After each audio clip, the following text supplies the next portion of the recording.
ಎಲ್ಲರೂ ಹೇಗಿದ್ದೀರಾ? ಎಲ್ಲ ಚೆನ್ನಾಗಿದ್ದೀರಾ ಅಂತ ಅನ್ಕೋತೀನಿ. ಹಾಗಾದರೆ ನಾವು ಇವತ್ತು ಏನು ಮಾಡೋಣ ಅಂದರೆ ಸಂಖ್ಯಾಶಾಸ್ತ್ರ ಲಾಸ್ಟ್ ಟೈಮ್ ಏನು ಚಾಪ್ಟರ್ ಮಾಡಿದ್ನಲ್ಲ ನಾನು ಅದರದ್ದು LBA ಕ್ವಶನ್ಸ್ನ ಏನು ಮಾಡೋಣ ಅಂದರೆ ಇವತ್ತು ಸಾಲ್ವ್ ಮಾಡ್ತಾ ಹೋಗೋಣ. ಯಾಕಂದರೆ ನಾನು ಲಾಸ್ಟ್ ವೀಡಿಯೋದಲ್ಲಿ ನಿಮಗೆ ಹೇಳಿದ್ದೆ ಆ ಒಂದು ಚಾಪ್ಟರ್ ಅಂದರೆ ಒನ್ ಶಾಟ್ನ ಏನು ಮಾಡಿದ್ದೀನಿ ಅದು ಮತ್ತೆ ಇವಾಗ ಮಾಡ್ತಾರೆ ವಿಡಿಯೋ. ಈ 2 ವೀಡಿಯೋ ನೋಡಿದ್ರೆ ಸಾಕು ಮಕ್ಕಳು. ಸಂಖ್ಯಾಶಾಸ್ತ್ರದಿಂದ ಯಾವುದೇ ಕ್ವಶನ್ ಕೇಳಿದ್ರು ನೀವು 200% ಬರಿಬೋದು. ಯಾಕಂದರೆ ಇಷ್ಟು ಕ್ವಶನ್ಸ್ನ ಬಿಟ್ಟು ಅವ್ರಿಗೆ ಬೇರೆ ಯಾವ ಥರದ ಕ್ವಶನ್ಸ್ನು ಕೇಳೋಕ್ಕೆ ಚಾನ್ಸಸ್ಸೇ ಇಲ್ಲ. ಅದಕ್ಕೆ ಹೇಳ್ತಾ ಇದ್ರಿ ಈ 2 ವೀಡಿಯೋ ನೋಡಿದ್ರೆ 100% ನಿಮಗೆ 4 ಮಾರ್ಕ್ಸ್ ಅಥವಾ 5 ಮಾರ್ಕ್ಸ್ ಏನು ನಿಮ್ಮ ಪಾಕೆಟಲ್ಲಿ ಇದ್ದಂಗೆ. ಓಕೆನಾ? ಹಾಗಾದರೆ ನಾವು ಇವಾಗ ಸ್ಟಾರ್ಟ್ ಮಾಡೋಣವಾ? ಸ್ಟಾರ್ಟ್ ಮಾಡೋಕ್ಕಿಂತ ಮುಂಚೆ ಮಕ್ಕಳೇ ಫಸ್ಟ್ ಈ ವಿಡಿಯೋ ನೋಡೋಕ್ಕಿಂತ ಮುಂಚೆ ಅದನ್ನು ನೋಡಿ. ಯಾಕಂದರೆ ಅಲ್ಲಿ ನಾನು ಫಸ್ಟಿಗೆ ಏನು ಮಾಡ್ತೀನಿ ಇಂಟ್ರೊಡಕ್ಷನ್ ಎಲ್ಲ ಹೇಳಿಬಿಟ್ಟು ಆಮೇಲೆ ಅಲ್ಲಿನೂ ಒಂದಿಷ್ಟು ಕ್ವಶನ್ಸ್ನ ಸಾಲ್ವ್ ಮಾಡಿದ್ದೀನಿ. ಇವತ್ತು ಏನು ಮಾಡ್ತೀನಿ ಫಾರ್ಮುಲಾಸ್ನ ಜಸ್ಟ್ ಒಂದು ರೀಕ್ಯಾಪ್ ಥರ ನಿಮಗೆ ತೋರಿಸ್ಬಿಟ್ಟು ಮತ್ತೆ ಏನು ಮಾಡೋಣ ಅಂದರೆ ಪ್ರಾಬ್ಲಮ್ಸ್ ಕಡೆ ಹೋಗೋಣ. ನಾ LBA ಕ್ವಶನ್ಸಲ್ಲಿ MCQಸ್ನ ಸಾಲ್ವ್ ಮಾಡ್ತಾ ಇಲ್ಲ ಮಕ್ಕಳೇ. ಯಾಕೆ ಅಂತಂದರೆ MCQಸ್ ಅದರಲ್ಲಿ ಡೈರೆಕ್ಟಾಗಿ ಈ ಚಾಪ್ಟ್ರಲ್ಲಿ ಜಾಸ್ತಿ ಕೇಳಿರೋದು ಏನಂದರೆ ಫಾರ್ಮುಲಾಸ್ನ ಕೇಳ್ತಾರೆ. ಬಿಟ್ಟರೆ 1 ಮಾರ್ಕ್ಸ್ ಕ್ವಶನ್ಸ್ ಕೇಳ್ತಾರೆ. 1 ಮಾರ್ಕ್ ಕ್ವಶನ್ಸ್ನ ನಾನು ಲಾಸ್ಟ್ ವಿಡಿಯೋದಲ್ಲಿ ಮಾಡಿದ್ದೀನಿ ಯಾವುದನ್ನ ಕೇಳ್ಬೋದು MCQಸಲ್ಲಿ ಅಂತ. ಅಥವಾ ಇದರಲ್ಲೂ ನಾನು ಒಂದೆರಡು 1 ಮಾರ್ಕ್ ಕ್ವಶನ್ಸ್ನ ಹಾಕಿದ್ದೀನಿ. ಜಸ್ಟ್ ಅದು ನೋಡಿಕೊಂಡ್ರೆ ಸಾಕು, ಅದಕ್ಕಿಂತ ಎಕ್ಸ್ಟ್ರಾ ಕ್ವಶನ್ಸ್ ಅವರೇನು ಕೇಳಲ್ಲ. ಓಕೆನಾ? ಹಾಗಾದರೆ MCQ ಈ ವಿಡಿಯೋದಲ್ಲಿ ಇರಲ್ಲ. Just 1 mark 2 mark 3 mark questions ಎಲ್ಲ ಇರುತ್ತೆ. ಓಕೆನಾ? ಸ್ಟಾರ್ಟ್ ಮಾಡೋಣ ಇವಾಗ. ಹಾಗಾದರೆ ನಮ್ಮ ಫಸ್ಟ್ ಡೈರೆಕ್ಟಾಗಿ ಕ್ವಶನ್ಗೆ ಹೋಗ್ತೀನಿ ಮುಂಚೆ ನಾನು ನಿಮಗೆ ಹೇಳಿದೆ ಒಂದಿಷ್ಟು ಏನು ಮಾಡಿದೆ ಲಾಸ್ಟ್ ಕ್ಲಾಸ್ದು ಸೂತ್ರಗಳನ್ನು ಏನು ಮಾಡೋಣ ಅಂದರೆ ಜಸ್ಟ್ ಒಂದು ರೀಕ್ಯಾಪ್ ಥರ ಹೋಗಿ ಬರೋಣ. ನಾವು ಹೇಳ್ತೀವಿ ವರ್ಗಾಕೃತಿಯ ದತ್ತಾಂಶದ ಸರಾಸರಿ ಅಂತ ಹೇಳ್ತೀವಿ. ಇಲ್ಲಿ 3 ಥರ ಬರುತ್ತೆ. ನಾನು ಲಾಸ್ಟ್ ವೀಡಿಯೋದಲ್ಲಿ ಬರೀ ಒಂದೇ ಫಾರ್ಮುಲಾ ಹಾಕಿದ್ದೆ. ಈ ವಿಡಿಯೋದಲ್ಲಿ 3 ಫಾರ್ಮುಲಾ ಹಾಕ್ತಿದ್ದೀನಿ. 3 ಫಾರ್ಮುಲಾದ ಮೇಲೂ ಕ್ವಶನ್ಸ್ನ ಸಾಲ್ವ್ ಮಾಡ್ತಾ ಇದ್ದೀನಿ. ಅದಕ್ಕೆ ಮಕ್ಕಳೇ ಫಸ್ಟ್ ಯಾವುದು ನೇರ ವಿಧಾನ ಅಂತ ಹೇಳ್ತಾರೆ. ಕ್ವಶನ್ ಕೇಳಬೇಕಾದ್ರೆ ಪರ್ಟಿಕ್ಯುಲರಾಗಿ ಈ ವಿಧಾನದಿಂದನೇ ಮಾಡಿ ಅಂತಲೂ ಕೇಳ್ತಾರೆ. ಕೆಲವೊಂದು ಸತಿ ನೇರ ವಿಧಾನದಿಂದ ಮಾಡೋಕ್ಕಿಲ್ಲ ಅಂದರೆ ಸ್ಪೆಸಿಫಿಕ್ ಅಂತ ಕೇಳಿದಾಗ ಆ ಥರ ಕೇಳಿದ್ರು ಅಂದರೆ ಯಾವ ರೀತಿ ಮಾಡಬೇಕು ಅನ್ನೋದನ್ನ ಹೇಳ್ತೀನಿ ನಾನು. ಓಕೆನಾ? ಹಾಗಾದರೆ ನೇರ ವಿಧಾನ ಅಂದರೆ ಬರುತ್ತೆ. ಅವಾಗೇನು ಬರುತ್ತೆ ಸೂತ್ರ ಅಂದರೆ ಸಮೇಷನ್ ಅಥವಾ sigma FI into XI divided by summation FI ಅಂತ ಹೇಳ್ತೀವಿ, ಇಲ್ಲ ಸಿಗ್ಮಾ FI ಅಂತ ಹೇಳ್ತೀವಿ. ನಾ ಲಾಸ್ಟ್ ವೀಡಿಯೋದಲ್ಲೇ ಹೇಳಿದ್ದೆ ನಾನು ಈ ಸಿಂಬಲ್ ಬಂದಿತ್ತು ಅಂದರೆ ಅದನ್ನು ನಾವೇನಂತ ಕರಿತೀವಿ ಮೊತ್ತ ಅಂತ ತಗೋತೀವಿ, ಸಮ್ ಅಂತ ಹೇಳ್ತೀವಿ. ಹೌದಾ? ಹಾಗಾದರೆ ನೇರ ವಿಧಾನದಲ್ಲಿ ಬರೋದೇನು summation of FI into XI divided by summation of FI ಅಂತ ಹೇಳ್ತೀವಿ. ಹೌದಾ? ನೆಕ್ಸ್ಟ್ ನೋಡೋಣ. ಅಂದಾಜು ಸರಾಸರಿ ವಿಧಾನ ಅಂತ ಹೇಳ್ತೀವಿ. ಹೌದಾ? ಇಲ್ಲಿ ಏನಾಗುತ್ತೆ ಅಂದರೆ X ಬಾರ್ ಇದನ್ನು ನಾವು ಏನಂತ ಹೇಳ್ತೀವಿ ಸರಾಸರಿಯ ಚಿಹ್ನೆ ಅಂತ ಹೇಳ್ತೀವಿ. ಹೌದಾ?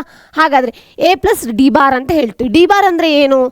ಇಲ್ಲಿ ನೋಡಿ sigma FI into DI divided by summation of ಅಂದರೆ ಸಿಗ್ಮಾ FI ಅಂತ ಹೇಳ್ತೀವಿ. ಹೌದಾ ಮಕ್ಕಳೇ? ಇದು ಅರ್ಥ ಆಯ್ತಲ್ವಾ? DIನ ನಾವು ಹೆಂಗೆ ಕ್ಯಾಲ್ಕುಲೇಟ್ ಮಾಡ್ತೀವಿ ಅಂದರೆ XI ಮೈನಸ್ A ಅಂತ ಹೇಳ್ತೀವಿ. ನಾವು ನಿಮ್ಗೆ ಯಾವಾಗ ಲೆಕ್ಕ ಮಾಡ್ತಾ ಇರ್ತೀನಿ ಅವಾಗ ನಾನು ನಿಮ್ಗೆ ಒಂದು ಸತಿ ಎಕ್ಸ್ಪ್ಲೇನ್ ಮಾಡ್ತೀನಿ, ಅಲ್ಲೇ ನಿಮಗೆ ಗೊತ್ತಾಗುತ್ತೆ. ಜಸ್ಟ್ ಫಾರ್ಮುಲಾಸ್ ಇರಲಿ ಅಂತ ರೀಸನ್ಗೆ ಏನು ಮಾಡಿದೆ ನೀಟಾಗಿ ಎಲ್ಲದನ್ನು ಬರೆದಿದ್ದೀನಿ. ಜಸ್ಟ್ ನಿಮ್ಮ ರೆಫರೆನ್ಸಿಗೆ ಕೂಡ ನೀವು ಇದೇ ಥರ ಬರ್ಕೊಳ್ಳಿ ಮಕ್ಕಳೇ. ಅವಾಗ ಈಸಿಯಾಗಿ ಏನು ಮಾಡ್ಬೋದು ಅಂದರೆ ನಿಮಗೆ ಎಲ್ಲದೂ ಒಂದೇ ಕಡೆನೇ ಸಿಗುತ್ತೆ. ಓಕೆನಾ? ಹಾಗಾದರೆ ನೆಕ್ಸ್ಟ್ ನೋಡೋಣ. ನೆಕ್ಸ್ಟ್ ಥರ್ಡ್ ಒನ್ ಯಾವುದು? ಹಂತ ವಿಚಲನ ವಿಧಾನ ಅಂತ ಹೇಳ್ತೀವಿ. ಹೌದಾ? ಹಾಗಾದರೆ ಅದ್ರ ಫಾರ್ಮುಲಾ ಏನಿದೆ same X bar A plus HU bar ಅಂತ ಹೇಳ್ತೀವಿ. ಹೌದಾ? ಹಾಗಾದರೆ U bar is equal to ಏನಾಗುತ್ತೆ summation of FI into UI divided by summation of FI ಅಂತ ಹೇಳ್ತೀವಿ ನಾವು. ಇಂಟು H ಅಂತ ಕೆಲವೊಂದು ಸತಿ ತೊಗೋತಾರೆ, ಆದರೆ ನೆಸೆಸಿಟಿ ಇಲ್ಲ ಮಕ್ಕಳೇ. Just UI is equal to HI minus A divided by H ಅಂತ ತೊಗೊಳ್ಳೋದು. ಅಥವಾ ಆರ್ ನಾವೇನಂತನೂ ಬರ್ಕೋಬೋದು DI ಬೈ H ಅಂತಲೂ ಬರೀಬೋದು. ಹೌದಲ್ವಾ? DI ಅಂದರೆ ಏನಂತ ಹೇಳಿದೆ ನಾನು ಸಮೇಷನ್ XI ಮೈನಸ್ A ಅಂತ ಹೇಳಿದ್ದೆ. ಹೌದಾ? ಇಲ್ಲಿ XI ಮೈನಸ್ A ಇದೆ, ಹಾಗೆ DI ಬೈ H ಅಂತನಾದರೂ ತೊಗೋಬೋದು. ಅರ್ಥ ಆಯ್ತಲ್ವಾ? ಹಾಗಾದರೆ ನೆಕ್ಸ್ಟ್ ನೋಡೋಣ. ನೆಕ್ಸ್ಟ್ ಏನು ಬರುತ್ತೆ ಹೇಳಿ ನೋಡೋಣ. ಬಹುಲಕ ಅಂತ ಹೇಳ್ತೀವಿ. ಬಹುಲಕ ಸೂತ್ರ ನಿಮಗೆ ಗೊತ್ತು ಏನದು? L plus F1 minus F0 divided by 2F1 minus F0 minus F2 into H ಅಂತ ಹೇಳ್ತೀವಿ. ಹೌದಾ? ಇಲ್ಲೇನಾಗುತ್ತೆ ಹೇಳಿ ಮಕ್ಕಳೇ? L ಅಂತಂದರೆ ಏನಂತ ಹೇಳ್ತೀವಿ ನಾವು? ಬಹುಲಕವಿರುವ ವರ್ಗದ ಕೆಳಮತಿ ಅಂತ ಹೇಳ್ತೀವಿ. ಹೌದಾ? ನಾನು ಲಾಸ್ಟ್ ಟೈಮ್ ಕ್ಲಾಸಲ್ಲಿ ಮಾಡ್ಬೇಕಾದ್ರೂ ಹೇಳಿದ್ದೀನಿ ನಿಮಗೆ ನೀಟಾಗಿ ಪ್ರಾಬ್ಲಮ್ ಸಾಲ್ವ್ ಮಾಡ್ಬೇಕಾದ್ರೆ ಯಾವುದನ್ನ L ಅಂತ ಹೇಳ್ತೀವಿ, ಯಾವುದನ್ನ H ಅಂತ ಹೇಳ್ತೀವಿ, ಯಾವುದು F1 F0 F2 ಎಲ್ಲದನ್ನೂ ಹೇಳಿದ್ದೆ. ಹೌದಾ? ಅದೇ ರೀತಿ F1 ಅಂದರೆ ಯಾವ್ದು ಬರುತ್ತೆ? ಬಹುಲಕವಿರುವ ವರ್ಗಾಂತರ ಆಕೃತಿ ಅಂತ ಹೇಳ್ತೀವಿ. F0 ಅಂದರೆ ಅದ್ರ ಮುಂದೆ ಇರೋದು, F2 ಅಂದರೆ ಅದ್ರ ನಂತರ ಇರೋದು. F1 ಹಿಂದೆ ಇರೋದನ್ನ F2, ಅದ್ರ ನೆಕ್ಸ್ಟ್ ಬರೋದನ್ನ ನಾವೇನು ಕರಿತೀವಿ F2 ಅಂತ ಕರಿತೀವಿ, ಅದ್ರ ಮುಂದೆ ಇರೋದನ್ನ F0 ಅಂತ ಕರಿತೀವಿ. ಹೌದಾ? ಅದೇ ರೀತಿ H ಅಂದರೆ ಏನಂತೀವಿ ವರ್ಗಾಂತರದ ಗಾತ್ರ ಅಂತ ಹೇಳ್ತೀವಿ. ಅಂದರೆ ಡಿಫ್ರೆನ್ಸ್ ಅಲ್ಲೇನು ಕಳೆದಾಗ ನಮಗೊಂದು ಸೈಜ್ ಅಂತ ಬರುತ್ತಲ್ಲ ಅದನ್ನು ನಾವೇನಂತ ಕರಿತೀವಿ ವರ್ಗಾಂತರ ಗಾತ್ರ, ಅದನ್ನು H ಅಂತ ಹೇಳಿ ಕರಿತೀವಿ. ಅರ್ಥ ಆಯ್ತಲ್ವ ಮಕ್ಕಳೇ? ಹಾಗಾದರೆ ಮಧ್ಯಾಂಕ ಅಂತ ಹೇಳ್ತೀವಿ. ಮಧ್ಯಾಂಕದಲ್ಲಿ ಏನು ಬರುತ್ತೆ? L plus N/2 minus CF divided by F into H.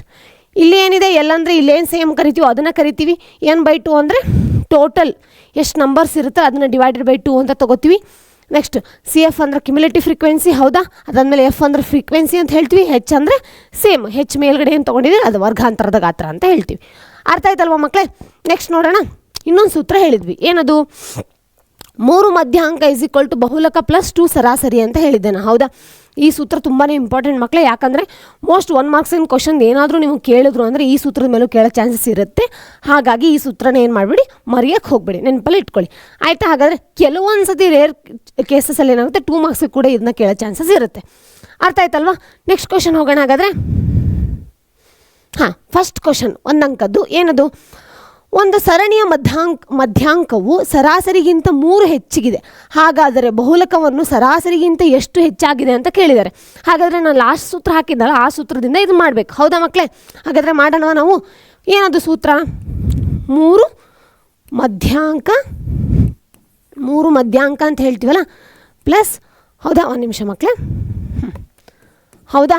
ಅದಾದಮೇಲೆ 1 ನಿಮಿಷ, ಪ್ಲಸ್ ಅಲ್ಲ = ಅಂತ ತೊಗೊಳ್ಳೋಣ, ಹೌದಾ. ಬೇಕಿದ್ರೆ ಇದನ್ನ ಈ ಕಡೆ ಮೈನಸ್ ಅಂತಲೂ ತೊಗೋಬೋದು, ನಾನು ಡೈರೆಕ್ಟ್ ಸೂತ್ರ ಏನಿದೆ ಅದನ್ನೇ ಬರ್ಕೋತೀನಿ. 3 ಮಧ್ಯಾಂಕ ಅಂತ ಹೇಳ್ತೀವಿ, ಅದಾದಮೇಲೆ ಬಹುಲಕ ಪ್ಲಸ್ ಅಂತ ಏನು ಹೇಳ್ತೀವಿ, 2 ಸರಾಸರಿ ಅಂತ ಹೇಳ್ತೀವಿ, ಹೌದಲ್ವಾ. ಹಾಗಂದರೆ 3 ಮಧ್ಯಾಂಕ ಅಂತ ಫಸ್ಟು ಮಧ್ಯಾಂಕ ಸರಾಸರಿ ಮತ್ತು ಬಹುಲಕಕ್ಕೆ ಏನು ಒಂದು ಸಂಬಂಧ ಕೊಟ್ಟಿದ್ದಾರೋ ಅದನ್ನು ಕರೆಕ್ಟಾಗಿ ಬರ್ಕೊಳ್ಳೋಣ. ನೋಡೋಣ ಹಾಗಂದರೆ ಇಲ್ಲೇನು ಹೇಳ್ತಾರೆ, ಮಧ್ಯಾಂಕವು ಸರಾಸರಿಗಿಂತ 3 ಹೆಚ್ಚಾಗಿದೆ ಅಂತ ಹೇಳಿದ್ದಾರೆ. ಎಕ್ಸಾಂಪಲ್, ಈಗ ನಾನು ಸರಾಸರಿನ ಎಕ್ಸ್ ಅಂತ ತೊಗೊಂಡ್ರೆ ಮಧ್ಯಾಂಕ 3 ಹೆಚ್ಚಾಗಿದೆ ಅಂದರೆ ಏನಂತ ಬರುತ್ತೆ, x+3 ಅಂತ ಬರುತ್ತೆ, ಹೌದಲ್ವಾ. ಹಾಗಾದ್ರೆ ನಾನು ಏನಂತ ಬರ್ಕೋತೀನಿ, 3 × x+3 ಅಂತ ಬರ್ಕೋತೀನಿ, ಹೌದಾ. = ಬಹುಲಕನ ನಾವು ಕಂಡುಹಿಡಿಬೇಕು ಅಂತ ಹೇಳಿದ್ದಾರೆ, ಬಹುಲಕ ಅಂತಲೇ ಬರ್ಕೊಳ್ಳಿ, ಇಲ್ಲಾಂದರೆ ನಾನು ಇದನ್ನೇನು ಮಾಡ್ತೀನಿ, y ಅಂತ ತೊಗೋತೀನಿ, ಹೌದಾ. ಅದೇ ರೀತಿ ಪ್ಲಸ್ 2 ಸರಾಸರಿನ ಏನಂತ ತೊಗೊಂಡೆ, ನಾನು ಎಕ್ಸ್ ಅಂತ ತೊಗೊಂಡೆ, ಯಾಕಂತಂದರೆ ಇದನ್ನು ಮಧ್ಯಾಂಕ ನಾನು ಅದಕ್ಕಿಂತ ಜಾಸ್ತಿ ಇದೆ ಅಂತ ಹೇಳಿದ್ದೀನಿ, ಇದನ್ನೇನು ತೊಗೋಬೇಕು ನಾವು, ಎಕ್ಸ್ ಅಂತ ತೊಗೋಬೇಕು, ಹೌದಾ. ಹಾಗಾದರೆ 1 ನಿಮಿಷ, ಇಲ್ಲಿ ತೊಗೊಳ್ಳಿ, 1 ನಿಮಿಷ.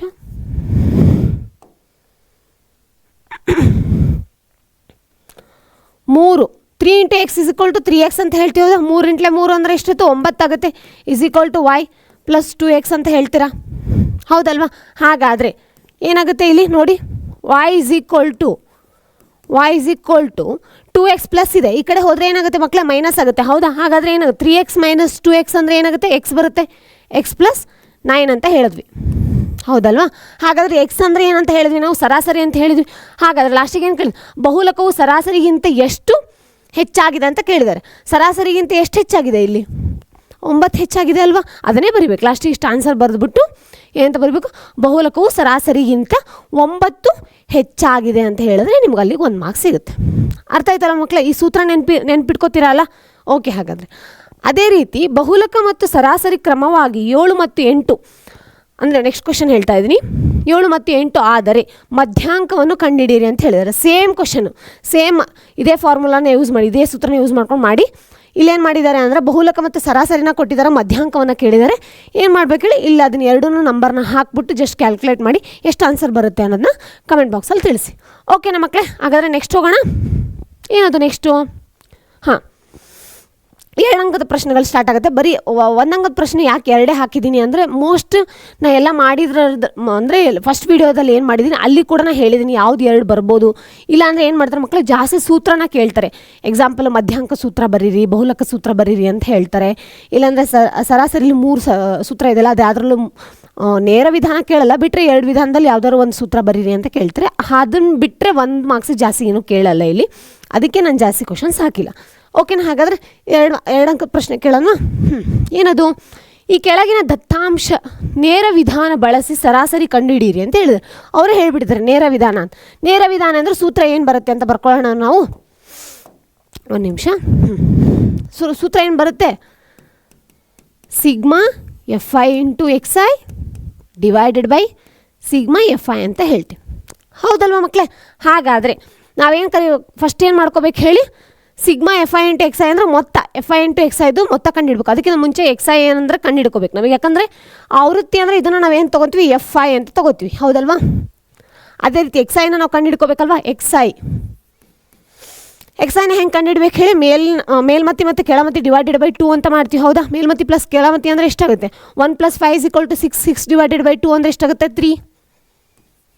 ಹೌದಾ, ಅದೇ ರೀತಿ 6 + 10 = ಏನಾಗುತ್ತೆ? 16. 16 ಡಿವೈಡೆಡ್ ಬೈ 2 ಅಂದರೆ ಎಷ್ಟು ಬರುತ್ತೆ? 8. 11 + 15 ಅಂತ ತೊಗೊಳ್ಳೋಣ. ಕೆಳಮತಿ ಪ್ಲಸ್ ಮೇಲ್ಮತಿ ಡಿವೈಡೆಡ್ ಬೈ 2. ಹಾಗಾಗಿ 11 + 15 ಅಂದರೆ ಎಷ್ಟಾಗುತ್ತೆ? 26 ಬರುತ್ತೆ. 26 ಡಿವೈಡೆಡ್ ಬೈ 2 ಅಂದರೆ ಎಷ್ಟು ಬರುತ್ತೆ? 13 ಬರುತ್ತೆ. ಹೌದಲ್ವ ಮಕ್ಕಳೇ? ಅದೇ ರೀತಿ 16 + 20 ಅಂದರೆ ಎಷ್ಟಾಗುತ್ತೆ? 36 ಬರುತ್ತೆ. 36 ಡಿವೈಡೆಡ್ ಬೈ 2 ಅಂದರೆ ಎಷ್ಟು ಬರುತ್ತೆ? 18 ಬರುತ್ತೆ.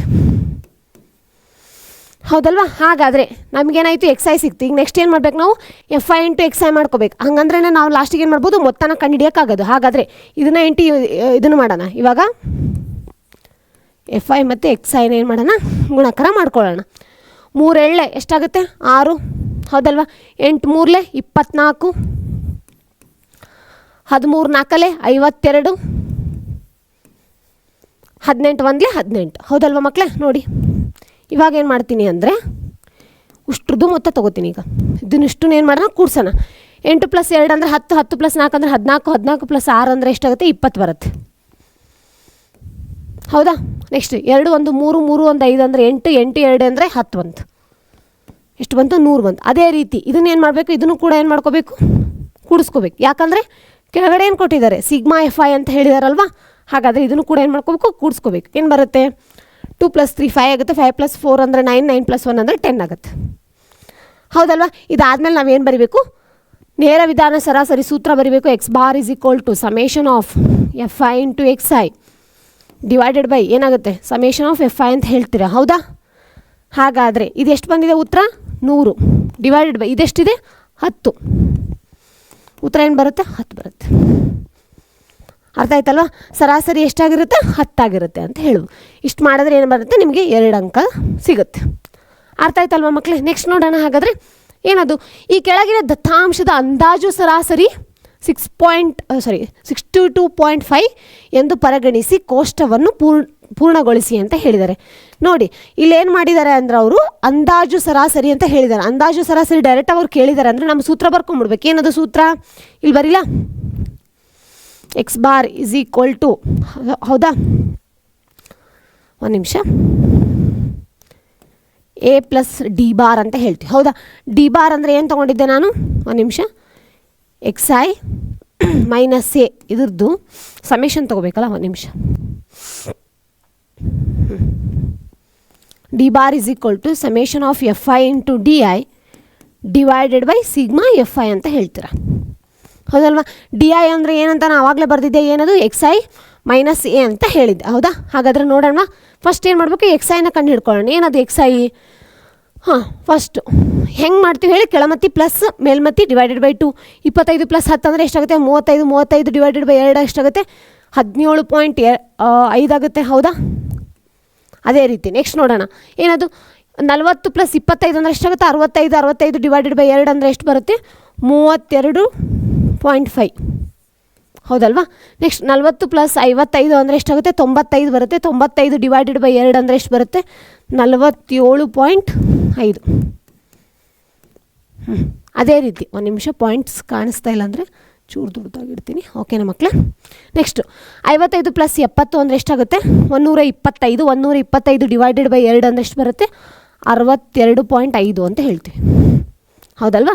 ನೆಕ್ಸ್ಟು 70 + 85 ಅಂದರೆ ಎಷ್ಟಾಗುತ್ತೆ? 155 ಆಗುತ್ತೆ. 155 ಡಿವೈಡೆಡ್ ಬೈ 2 ಅಂದರೆ ಎಷ್ಟಾಗುತ್ತೆ? 77 ಡಿವೈಡೆಡ್ ಬೈ 5 ಆಗುತ್ತೆ. 75.5 ಆಗುತ್ತೆ. ಲಾಸ್ಟ್ ಒನ್ನು 100 + 85 ಅಂದರೆ ಎಷ್ಟು? 185. 185 ಡಿವೈಡೆಡ್ ಬೈ 2 ಅಂದರೆ ಎಷ್ಟಾಗುತ್ತೆ ಮಕ್ಕಳೇ? 92.5 ಅಂತ ಆಗುತ್ತೆ. ಹೌದಾ? ಹಾಗಾದರೆ ಇಲ್ಲಿ ಅವರೇ ಹೇಳಿಬಿಟ್ಟಿದ್ದಾರೆ ಅಂದಾಜು ಸರಾಸರಿನ 62.5 ಅಂತ ಹೇಳಿದ್ದಾರೆ. 65.5ನ ಅಂದಾಜು ಸರಾಸರಿ ಅಂದರೆ ಅದನ್ನ ಏನಂತ ತೊಗೋಬೇಕು? ನಾವು ಎ ಅಂತ ತೊಗೋಬೇಕು. ಏನಂತ ತೊಗೋಬೇಕು? ಇದನ್ನು ನಾವು ಎ ಅಂತ ಕನ್ಸಿಡರ್ ಮಾಡಬೇಕು. A = 62.5. ಈಗ ಹಂಗಂದರೆ ನಾನು DI ಕಂಡುಹಿಡಬೇಕು. DI ಕಂಡುಹಿಡಬೇಕಂದ್ರೆ ಏನು ಮಾಡಬೇಕು? ನಾನು XI - A ಅಂತ ಹೇಳ್ತೀವಿ. ಹೌದಾ? XI ಏನಿದೆ? 75. 71.5 - 62.5 ಅಂದರೆ ಎಷ್ಟು ಬರುತ್ತೆ ಮಕ್ಕಳೇ? -45 ಬರುತ್ತೆ. ಹೌದಾ?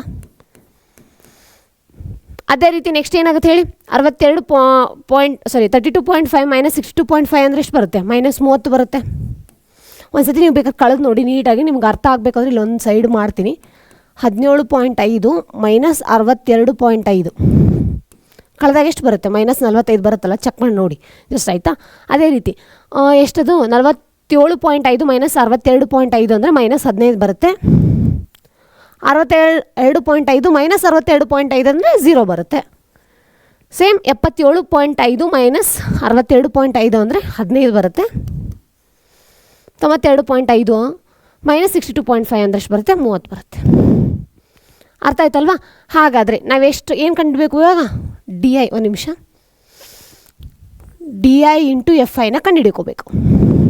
ಹೌದಲ್ವಾ? ಇದನ್ನ ಅಳಗಿಸ್ಬಿಡ್ಲಾ? ಹೌದಾ? DI ಮೈನಸ್ FI ಅಂತ ಹೇಳ್ತೀವಿ. ಬೇಕಿದ್ರೆ ಒಂಚೂರು ಈ ಜಾಗ ನಿಮ್ಗೆ ಬೇಕು ಅನ್ನಂಗಿದ್ರೆ ಜಸ್ಟ್ ಇದನ್ನ ಎರೇಸ್ ಮಾಡೋಣ, ಇಲ್ಲಿ ಬರ್ಕೊಳ್ಳೋಣ. DI ಇಂಟು FI ಅಥವಾ FI ಇಂಟು DI, ನಿಮ್ಗೆ ಯಾವುದು ಕನ್ಫ್ಯೂಷನ್ ಆಗುತ್ತೆ ಅನ್ನಂಗಿದ್ರೆ ಜಸ್ಟ್ ನಾನು ಹಿಂಗೆ ಬರಿತೀನಿ, FI ಇಂಟು DI ಅಂತಲೇ ಬರಿತೀನಿ, ಆಯಿತಾ. ಫ್ರೀಕ್ವೆನ್ಸಿ ಇಂಟು ಇದು DI. ಇವಾಗ ನೋಡಿ, -45 ಇಂಟು 2 ಅಂದರೆ ಎಷ್ಟು ಬರುತ್ತೆ, -90 ಬರುತ್ತೆ. ಹೌದಾ? ಸೇಮ್ -30 ಇಂಟು 3 ಅಂದರೆ ಎಷ್ಟು ಬರುತ್ತೆ, -90 ಅಂತಲೇ ಬರುತ್ತೆ. -15 ಇಂಟು 7 ಅಂದರೆ ಎಷ್ಟು ಬರುತ್ತೆ, 105 ಬರುತ್ತೆ. ಹೌದಾ? ನೆಕ್ಸ್ಟ್ 0 ಇಂಟು 6 ಅಂದರೆ 0 ಬರುತ್ತೆ. 15 ಇಂಟು 6 ಅಂದರೆ 90 ಬರುತ್ತೆ. ನೆಕ್ಸ್ಟು 30 ಇಂಟು 6 ಅಂದರೆ 180 ಬರುತ್ತೆ. ಇವಾಗ ನಾ ಇದನ್ನ ಏನು ಮಾಡಬೇಕು ಅಂದರೆ ಸಿಗ್ಮಾ FI ಅಂದರೆ ಮೊತ್ತ, ಇದ್ರದ್ದು ಕಂಡು ಹಿಡ್ಕೋಬೇಕು ನಾವು. ಹೌದಾ? ಎಷ್ಟಾಗ್ಬೋದು ನೋಡಿ, 180 90 ಕಳೆದ್ರೆ 90 ಉಳಿಯುತ್ತೆ. ಸೇಮ್ ಇನ್ನೂ 90 ಉಳಿದಿತ್ತು, 90ರಲ್ಲಿ 90 ಕಳೆದ್ರೆ ಅಲ್ಲಿಗೆ 180 ಖಾಲಿ. ಹಾಗಾದರೆ ಇದಿಷ್ಟು ಹೋಯ್ತು, ಇದು ಹೋಯ್ತು. ಅದೇ ರೀತಿ 105ರಲ್ಲಿ 90ನ ಕಳಿತೀನಿ. ಹಾಗಾದರೆ ಎಷ್ಟು ಉಳಿಯುತ್ತೆ ಮಕ್ಕಳೇ, ನಮಗೆ 15 ಉಳಿಯುತ್ತೆ. ಅದು ಎಷ್ಟು, -15 ಉಳಿಯುತ್ತೆ. ನಾವು -15 ಬರ್ಕೋತೀನಿ. ಇವಾಗ ಹಾಗಂದರೆ ಮೀನ್ ಸೂತ್ರ, x bar is equal to A plus summation of FI into DI divided by ಏನು ಅಂತೀವಿ ನಾವು, ಸಿಗ್ಮಾ FI ಅಂತ ಹೇಳ್ತೀನಿ. FIದು ಮೊತ್ತ ತೊಗೊಂಡ್ಬಿಡೋಣ. ಏನದು, 2 + 3 7, 7 ಪ್ಲಸ್ ಇಲ್ಲಾಂದರೆ 7 3 10, 10 2 12, 12 ಪ್ಲಸ್ 6 ಅಂದರೆ ಎಷ್ಟು ಬರುತ್ತೆ, 18 ಬರುತ್ತೆ. 18 ಪ್ಲಸ್ 6 ಅಂದರೆ ಎಷ್ಟು ಬರುತ್ತೆ, 24, 24 ಪ್ಲಸ್ 6 ಅಂದರೆ 30 ಬರುತ್ತೆ. ಹೌದಾ ಮಕ್ಕಳೇ? 30 ಬಂತಲ್ವಾ? ಇವಾಗ ನೋಡಿ, x ಬಾರ್ A ಅಂದರೆ ಎಷ್ಟು ಕೊಟ್ಟಿದ್ದಾರೆ ಹೇಳಿ, 62.5 ಪ್ಲಸ್ -15/30 ಅಂತ ಹೇಳ್ಬೋದು ನಾವು. ಹೌದಾ? ಹಾಗಾದರೆ 15 1s 15 2s ಅಂತ ಹೇಳ್ತೀವಿ. ಹೌದಾ? ಎಷ್ಟು ಬರುತ್ತೆ, 62.5 ಮೈನಸ್ 1/2 ಅಂದರೆ ಏನಂತೀವಿ ನಾವು, 0.5 ಅಂತೀವಿ. ಹೌದಾ? ಎಷ್ಟು ಬರುತ್ತೆ ಹೇಳಿ, 62 ಬರುತ್ತೆ ಆನ್ಸರ್. ಹೌದಲ್ವ ಮಕ್ಕಳೇ? ನೋಡಿ ಎಷ್ಟು ಕರೆಕ್ಟಾಗಿ ಬಂತು ಆನ್ಸರು. ಅರ್ಥ ಆಯ್ತಲ್ವ ನಿಮಗೆ? ಇಷ್ಟೇ ಸಿಂಪಲ್. ಒಂದು ಸತಿ ನೀವು ಮಾಡ್ಬೇಕಾದ್ರೆ ಒಂದು ಸತಿ ಕ್ರಾಸ್ ಚೆಕ್ ಮಾಡಿ ಮಕ್ಕಳೇ. ಯಾಕಂದರೆ ಕೆಲವೊಂದು ಸತಿ ಮಾಡ್ತಾ ಅವಸರದಲ್ಲಿ ನಾನು ಇಲ್ಲೇನಾದರೂ ಮಿಸ್ಟೇಕ್ ಮಾಡಿದ್ರೆ ನೀವು ಅದನ್ನೇನು ಮಾಡಿ ಅಂದರೆ ಕರೆಕ್ಟ್ ಮಾಡ್ಕೊಳ್ಳಿ. ಓಕೆನಾ? ಜಸ್ಟ್ ನಿಮಗೆ ಯಾವ ಸೂತ್ರ ಹಾಕೋಬೇಕು, ಹೆಂಗೆ ಅದನ್ನು ಸ್ಟೆಪ್ ಬೈ ಸ್ಟೆಪ್ ಕ್ಯಾಲ್ಕುಲೇಟ್ ಮಾಡಬೇಕು ಅಂತ ಹೇಳ್ತೀನಿ. ಮೋಸ್ಟು ಕೆಲವೊಂದು ಸತಿ ಏನು ಮಾಡ್ತಾರೆ, ಅಂದಾಜು ಸರಾಸರಿ ಪ್ರಶ್ನೆನ 3 ಅಂಕಕ್ಕೂ ಕೇಳ್ತಾರೆ. ಬಟ್ ಇಲ್ಲಿ ಯಾಕೆ 2 ಅಂಕ ಕೇಳಿದರೆ, ಅಕಸ್ಮಾತ್ ನಿಮ್ಮ ಕ್ವಶನ್ ಪೇಪರ್ ಏನಾದರೂ ಟಫ್ ಬರೋ ಚಾನ್ಸಸ್ ಇತ್ತು ಅಂದರೆ ಅವಾಗ 2 ಮಾರ್ಕ್ಸ್ ಕೇಳೋ ಚಾನ್ಸಸ್ ಇರುತ್ತೆ. ಇಲ್ಲಾಂದರೆ ಮೋಸ್ಟ್ ಇದನ್ನು ಏನು ಮಾಡ್ತಾನೆ ಅಂದರೆ 3 ಮಾರ್ಕ್ಸ್ ಕೇಳೋ ಚಾನ್ಸಸ್ ಇರುತ್ತೆ. ಓಕೆನಾ? ನೆಕ್ಸ್ಟ್ ನೋಡೋಣ ಹಾಗಾದರೆ. ಈ ಕೆಳಗಿನ ಪ್ರಶ್ನೆಗಳಿಗೆ ಉತ್ತರಿಸಿ. 3 ಅಂಕ ಪ್ರಶ್ನೆಗಳು ಇಲ್ಲಿಂದ ಸ್ಟಾರ್ಟ್ ಆಗುತ್ತೆ. ಓಕೆನಾ? ಕೊಟ್ಟಿರುವ ದತ್ತಾಂಶದಲ್ಲಿ ಸರಾಸರಿ 18 ಆದರೆ ಎಕ್ಸ್ನ ಬೆಲೆ ಕಂಡುಹಿಡಿಯಿರಿ ಅಂತ ಹೇಳಿದ್ದಾರೆ. ಇಲ್ಲಿ ಏನು ಮಾಡಿಬಿಟ್ಟಿದೆ, ಸರಾಸರಿನ ಕೊಟ್ಟು ಇಲ್ಲೊಂದು ಎಕ್ಸನ್ನು ಏನಾಗಿದೆ, ಇದು ಮಿಸ್ ಆಗಿದೆ, ಅದನ್ನು ಕಂಡುಹಿಡಿಯಿರಿ ಅಂತ ಹೇಳಿದ್ದಾರೆ. ನೋಡೋಣ ಹಾಗಾದರೆ. ಫಸ್ಟ್ ಏನು ಮಾಡೋಣ ಅಂತಂದರೆ XI ನೋಡೋಣ. XI 13 + 11 ಅಂದರೆ ಎಷ್ಟಾಗುತ್ತೆ, 24. 24 ಡಿವೈಡೆಡ್ ಬೈ 2 ಅಂದರೆ ಎಷ್ಟಾಗುತ್ತೆ ಹೇಳಿ, 12. ಹೌದಾ? ಅದೇ ರೀತಿ 13 + 15 ಅಂದರೆ ಎಷ್ಟಾಗುತ್ತೆ, 28. 28 ಡಿವೈಡೆಡ್ ಬೈ 2 ಅಂದರೆ ಎಷ್ಟಾಗುತ್ತೆ, 14. 15 + 17 ಅಂದರೆ ಎಷ್ಟಾಗುತ್ತೆ, 32. 32 ಡಿವೈಡೆಡ್ ಬೈ 2 ಅಂದರೆ ಎಷ್ಟಾಗುತ್ತೆ, 16. 17 + 19 ಅಂದರೆ ಎಷ್ಟಾಗುತ್ತೆ ಹೇಳಿ ಮಕ್ಕಳೇ, 36 ಆಗುತ್ತೆ. 36 ಡಿವೈಡೆಡ್ ಬೈ 2 ಅಂದರೆ 18. ಸೇಮ್ 19 ಪ್ಲಸ್ 21 ಅಂದರೆ ಎಷ್ಟಾಗುತ್ತೆ ಹೇಳಿ, 40 ಆಗುತ್ತೆ. 40 ಡಿವೈಡೆಡ್ ಬೈ 2 ಅಂದರೆ 20. 21 + 23 ಅಂದರೆ ಎಷ್ಟಾಗುತ್ತೆ, 44. 44 ಡಿವೈಡೆಡ್ ಬೈ 2 ಅಂದರೆ 22. 23 ಪ್ಲಸ್ 25 ಅಂದರೆ ಎಷ್ಟಾಗುತ್ತೆ? 48 ಆಗುತ್ತೆ. 48 ಡಿವೈಡೆಡ್ ಬೈ 2 ಅಂದರೆ 24. ಅರ್ಥ ಆಯ್ತಲ್ವಾ? ಹಾಗಾದರೆ X I into F I ಮಾಡೋಣ. ಓಕೆನಾ? 12 7 12 5 60 12 6 70 12 6 72 12 7 84. ಹೌದಲ್ವ ಮಕ್ಕಳೇ? ನೆಕ್ಸ್ಟು 14 6 ಅಂದರೆ ಎಷ್ಟು ಬರುತ್ತೆ ಹೇಳಿ? 14 5 70 14 6 84. 16 ಇಂಟು 9. ಇಲ್ಲಾಂದರೆ ಡೈರೆಕ್ಟಾಗಿ ಒಂದು ಕೆಲಸ ಮಾಡೋಣ. ಒಂದು ನಿಮಿಷ ಮಕ್ಕಳೇ.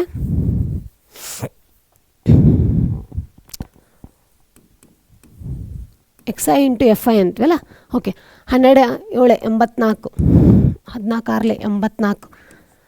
16 ಇಂಟು 9 ಅಂದರೆ ಎಷ್ಟು ಬರುತ್ತೆ? 16 ಹತ್ತಲೆ 180 160. ಒಂದು 16 ಅಂದರೆ ಎಷ್ಟು ಬರುತ್ತೆ? 4 ಒಂದು ಓಕೆ 144. ಹೌದಲ್ವಾ? 18 ಇಂಟು 13 ಅಂತ ಹಾಕಿದ್ದಾರೆ ನೋಡೋಣ ಇಲ್ಲಿ. 18 ಇಂಟು 13 3 8 24 3 1 3 4 5 ಪ್ಲಸ್ 8 ಮತ್ತು 1 4 8 9 10 11 12 13 ಆಗುತ್ತೆ. 224 ಆಗುತ್ತೆ. 234 ಆಗುತ್ತೆ. ನೆಕ್ಸ್ಟ್ 20 ಇಂಟು ಎಕ್ಸ್ ಅಂತ ಹೇಳಿದ್ದಾರೆ. 20 ಪ್ಲಸ್ ಎಕ್ಸ್ ಅಂತಲೇ ಬರ್ಕೊಳ್ಳೋಣ. 22 ಇಂಟು 5 ಅಂತ ಹೇಳಿದ್ದಾರೆ 110 ಅಂತ ಆಗುತ್ತೆ. 24 ಇಂಟು 4 ಅಂತ ಹೇಳಿದ್ದಾರೆ ಎಷ್ಟಾಗುತ್ತೆ? 92 ಆಗುತ್ತೆ. ಹೌದಲ್ವಾ? 24 ಇಂಟು 4 ಅಂದರೆ 4 4 16 4 7 8 1 9 96 ಆಗುತ್ತೆ. ಸಾರಿ ಮಕ್ಕಳೇ, 96 ಬೇಕಿದ್ರೆ ಒಂದು ಸೆಕೆಂಡ್, ಒಂದು ನಿಮಿಷ. 96 ಆಗುತ್ತೆ. ಹೌದಾ? ಹಾಗಾದರೆ ನೆಕ್ಸ್ಟ್ ಏನು ಮಾಡೋದು? ಇದ್ರದ್ದು ಏನು ಮಾಡಬೇಕು? ಮೊತ್ತನ ಕಂಡುಹಿಡಿಬೇಕು. ಹೌದಾ? Summation of F I into X I ಅಂತ ಹೇಳ್ತೀವಿ ನಾವು. ಎಷ್ಟಾಗುತ್ತೆ ನೋಡೋಣ. 84 ಪ್ಲಸ್ ಇಲ್ಲಿ ನೋಡಿ, ಇಲ್ಲಿ ಬರ್ಕೊಂಬಿಡೋಣ. 4 4 4 4 4 4 16 ಆಗುತ್ತೆ. 16 ಪ್ಲಸ್ 6 ಅಂದರೆ ಎಷ್ಟಾಗುತ್ತೆ? 22 ಆಗುತ್ತೆ. 22 ತೊಗೋತೀನಿ ನಾನು. 9 ಒಂದು 10 ಆಗುತ್ತೆ. 10 11 12 13 14 15 16 17 18 19 ಪ್ಲಸ್ 18 ಅಂದರೆ ಎಷ್ಟಾಗುತ್ತೆ? 27 27 ಪ್ಲಸ್ 8 ಅಂದರೆ ಎಷ್ಟಾಗುತ್ತೆ? 35 ಆಗುತ್ತೆ. 30 ಒಂದು ನಿಮಿಷ.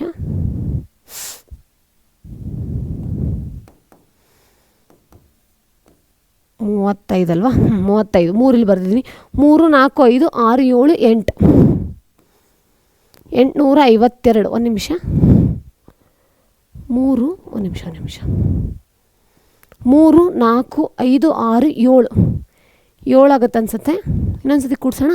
8 8 16 ಆಗುತ್ತೆ ಮಕ್ಕಳೇ. 16 ಪ್ಲಸ್ 4 ಅಂದರೆ 20 23 23 ಒಂದು 24 24 25 26 ಆಗುತ್ತೆ. 26 ಪ್ಲಸ್ 9 ಅಂದರೆ ಎಷ್ಟೇ? 26 ಪ್ಲಸ್ 9 ಅಂದರೆ 35 ಆಗುತ್ತೆ. ಓಕೆನಾ? 3 4 5 6 752 ಬರುತ್ತೆ. ಒಂದು ಸತಿ ಏನಾದರೂ ವೇರಿಯೇಷನ್ಸ್ ಇತ್ತಂದ್ರೆ ಕ್ರಾಸ್ ಚೆಕ್ ಮಾಡಿ ಮಕ್ಕಳೇ. ಯಾಕಂದರೆ ಇಲ್ಲಿ ಮಾಡ್ಬೇಕಾದ್ರೆ ಸ್ವಲ್ಪ ಕನ್ಫ್ಯೂಷನ್ ಅನಿಸುತ್ತೆ. ಜಸ್ಟ್ ನೀವು ಬೇಕಿದ್ರೆ ಇನ್ನೊಂದು ಸತಿ ಕ್ರಾಸ್ ಚೆಕ್ ಮಾಡ್ಕೊಳ್ಳಿ. ಓಕೆನಾ? ಫೈನ್. ಹಾಗಾದರೆ ನೆಕ್ಸ್ಟ್ ಏನು ಮಾಡೋಣ? Summation of F I into X I divided by summation of F I ಅಂತ ಹೇಳ್ತೀವ. ಇದು 752 ಪ್ಲಸ್ ಏನಾಗುತ್ತೆ? 20x ಅಂತ ಆಗಿರುತ್ತೆ. ಹೌದಾ? 20 ಪ್ಲಸ್ ಎಕ್ಸ್ ಅಂತ ಆಗಿರುತ್ತೆ. ಅದೇ ರೀತಿ ಇಲ್ಲೇನು ಮಾಡೋಣ? ಇದನ್ನು ಕೂಡಿಸೋಣ. 7 ಪ್ಲಸ್ 6 6 ಪ್ಲಸ್ 9 9 ಪ್ಲಸ್ 13 13 ಪ್ಲಸ್ 5 5 ಅಂದರೆ ಎಷ್ಟಾಯಿತು?